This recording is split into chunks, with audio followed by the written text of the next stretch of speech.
Dude, you've had a Got me really fired good up, year. Yeah, man, you've had a really good year for yourself. So let me ask you, you won all 3 fights. You did it in dominating fashion. You're now the official BMF. What does that belt mean to you, and what's it like to be the official BMF?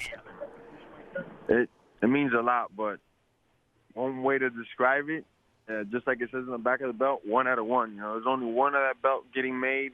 There's only one of those belts. There's only one person with that belt. So it's an amazing feeling. The company's been around for 25 years, and in those 25 years, they gave us that privilege to fight for that strap, you know, so it's a very humbling experience. Jorge Masvidal, my guest, you know, there's the physical aspect and then there's the mental aspect. You were talking about how in the lead up to that fight against Nate Diaz, you try to avoid thinking about Roberto Duran walking you out, The Rock presenting you with the belt, whether Nate would be allowed to fight, and more, because it was still a fight. You had to win the fight. How did you go about blocking out all of that noise and just focusing on Nate? Me personally, I could daydream about fighting a lot, you know. 'Cause I could see everything, how many inches from me to that individual. When I fake this way, how does he react? When I do that, how does he react, you know? So I could just think about the fight and remind myself why I'm there. I'm here for a fight. If I get shipped over to the next planet, as long as it's for a fight to represent the human race, there'll be no pressure on me. I know what I'm going there for. So that's something that I always just got to remind myself. Let me not worry about Mr. President sitting here watching me compete and me putting on a show for him. No. Quite the opposite. I just got to worry about me just fighting, and everything else will play out how it's supposed to. Jorge Masvidal joining us. All right, so what about that night when you have Roberto Duran giving you advice before the fight? He walks you out. I mean, you've said it for years. He is your favorite fighter of all time. What was it about Duran and his style that you respected and liked so much? Just when I look at, like, if it was a video game and I'm just rating him for offense, defense, power, speed, counter fighting, technique, strategy, all that stuff, he just rates through the charts on everything, heart, conditioning, all that stuff. I think he's damn near as close as you can get to a perfect fighter, what I would describe a perfect fighter. Maybe not the general consensus, but what I think is a perfect fighter, and how mean he is when he knows he hurt a guy and he puts him out, how skilled he is in all ranges, outside, close, inside ranges. He's just a masterful craftsman, and he's one of the best people to ever do it, man, seriously. Jorge Masvidal joining us on the show. Listen, if we were to go back, you dropped a couple of fights in a row in 2017. Then you had that monster 2019. You told Kevin Iole one of the big differences was just changing your mindset, in particular, cutting out the negativity. Like, what were the types of things that you were focused on back then, and how do you go about getting it out of your head and getting the clutter out? I was focused on maybe too much would be one way to describe it. And just a lot of negativity around me. Not that I was focused on negativity, but a lot of negativity was around me, and I cut it. And I cut it from the root, and I cut it in all shapes and sizes. I cut negativity from every chance that I could get. You know, and that's something being the time away in the reality show and just being by myself 5-6 hours out in the jungles all day, every day, just by myself, no outside influences, really brought to my mind, you know, it's up to me, my mood, you know, and I'm not going to let nobody change my mood pattern. Even if it's hard for me to have a bad day and be in a bad mood, because that means that I let something outside of me affect me, and I don't let that happen often. Jorge, so just from that little thing to just adding more secrets to the recipe and telling people what I was going to do as well, because I had a detailed plan when I came back. I just wasn't going to go in here and gunsling. And no, we had a detailed plan of what we were going to do, how we were going to do it. And we're here now. And 2019 was the year of the dog. 2020 is the year for me to cash in these lottery tickets. I've been busting my ass for 16 years professionally. I'm going to go collect some of these bigger checks right now, and it's going to be at the expenses of all these fighters' heads. So everybody they put in front of me, man, I'm going to give them a baptism. Jorge Masvidal joining us. What I'm hearing is it's your time. You've put in the time, and now it is your time. Like Nate. Nate called you out because he respects you, because of how hard you go, and because you look to end guys. You've said you're not interested in being the hugging champion. You want to finish guys. When you look around the UFC, are guys like you, guys who want to finish guys, are they becoming more and more rare? Is it harder to find? Definitely. As the sport gets bigger, you know, big audience sees it. Maybe people get into it for the wrong reasons. It's kind of like I dated to the Ultimate Fighter kind of for us is kind of TV coming for boxing when TV first opened up the doors for boxing in many ways. A lot of promoters didn't like that. Some promoters did, and it changed up the landscape of fighting because now guys weren't fighting as regularly. So that started changing. It's the same thing with the Ultimate Fighter. When the Ultimate Fighter came into the picture, it changed the landscape a lot. It invited a lot more people into the sport, but not all of them were fighters. Some of them were athletes. Some of them were maybe kind of tough, maybe a little bit athletic. And it's still awesome. You know, you got to weed those guys out to get to the real fighters. Jorge, your journey is amazing. Like, if you look at where you were from the Kimbo Slice backyard days to now being the BMF, it really is an amazing story. What about when you got your start? How much of who you are right now and how you think and how you approach it goes back to those days, the backyard days? Oh, a lot. Obviously, this guy right now would embarrass the guy in those backyards. But it's the same heart and the same will and determination was there, you know, just to get after them. The skill set, I'm, of course, 10 million times better. But that hunger was always there to just strive to win, to not give anything to nobody, you know, to lay it all on the line and compete. And something that I love to do is just, I think it's very strong in my DNA, man. That's why it comes so natural to me sometimes. You know, these guys like Nate. Nate does a real good job of getting in guys' heads. He was not able to do that with you. Ben Askren is another guy who thought he got into your head, and then you got into his face with your knee, and it was over.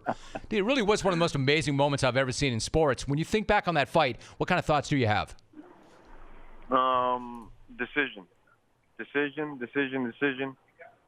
Nothing half-assed. You know, that camp was a very long camp. The fight was short, but the camp was about 12 weeks of grueling, of every day just pushing myself a little bit more. And in my sport, the awesome thing is that, you know, you have your strength, you also have your weaknesses. And sometimes you got to push it in your weakness for a certain individual that you're going to be competing against because, you know, he's going to put you in these uncomfortable spots where he's good at. So I literally had to work a lot of my weakness, and it was a very tiring, very draining camp, but it was all worth it. So the day of the fight is I'm walking in there, I'm seeing his body language, I'm seeing how he's looking at me, how he's reacting to the things I'm saying. I go, checkmate, man, I got this guy. He's not going to see it coming. Now all I got to do is pull the trigger. And that to anybody watching might look like, oh, he just ran at him and jumped. But there's a lot of moving components there. There's a lot of trickery going on. There's a lot of things that I did to be able to make that moment happen. And before that moment could happen, I had to see it in my head first. And that's decision, man. That's having that attitude that I'm going to get this done no matter what. You know, so that's exactly what I was feeling at that moment. Like, there's no way this guy can stop it. It's getting done. I'm breaking records right now, you know? Jorge Masvidal. I see you working. So you and Colby Covington were friends. You had the same coach for a long time. But after he beat RDA, he did not pay your coach. What did you make of that at that time? At first, my initial thing was just to break his face in, but my coach said that's going to probably get you in jail and you're not going to be able to fight him, blah, blah, blah. Let's let the universe take care of him.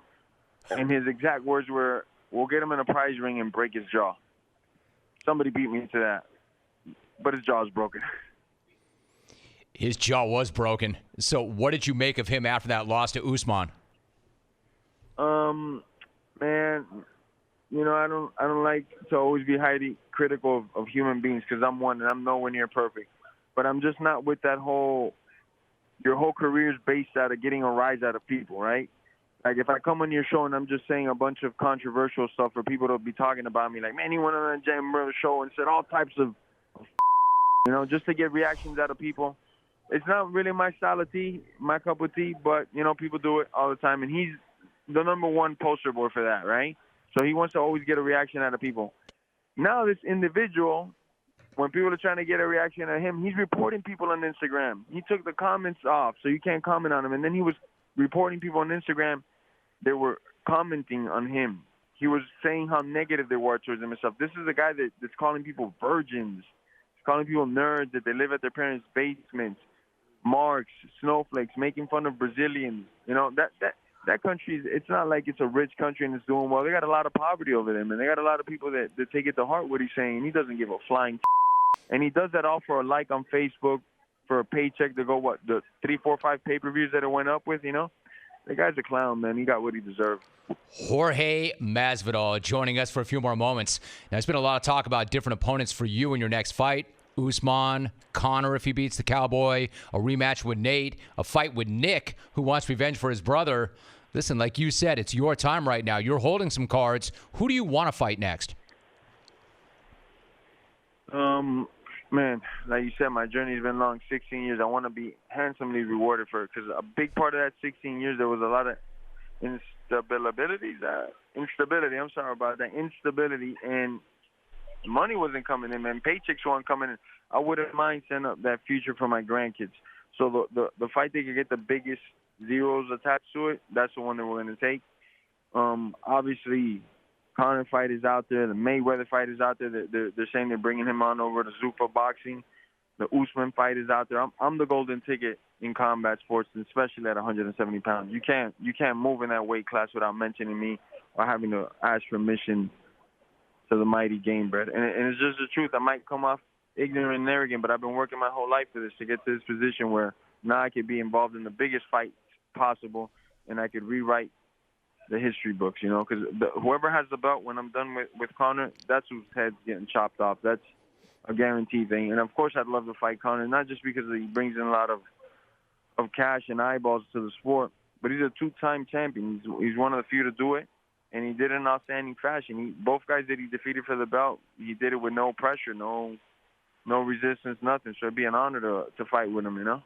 He is the BMF. He is the founder of the Jorge Masvidal Network on YouTube. So if you get that shot, if that were to go down, how would that go? Is he big enough? Can he deal with the heat that you have? How do you think that fight would go? He gets melted. I'm going to, you know, what the world is looking for is for him to suffer and get chastised for some of the things that he's done in public. Everybody's going to feel sorry for him after the fight. I can tell you that much. They'll forgive him all after the fight. I can promise you that. This baptism is going to be a little extra for Mr. Conor. Jorge Masvidal, my guest. Before you go, man, I could tell you've got that laser focused right now. You know this is your time. But the latest video on your YouTube channel is about your trip to Mexico and your search for the sacred chocolates. Bro, did you find the sacred chocolates? How did that go? I did find some of the best chocolate I've ever had in my life. No sugar whatsoever. They like sun dry it. They put it in. They mix it with cinnamon, a couple other herbs, and let it sit in the sun for like a day or two, and it just gets dried, and it doesn't even taste like chocolate. It tastes fucking amazing, man. That is delicious, my brother. It tastes like just herbs. There's no sugar in there, and it also does a lot of other great beneficial things for men. So that sacred chocolate is very good to our kind.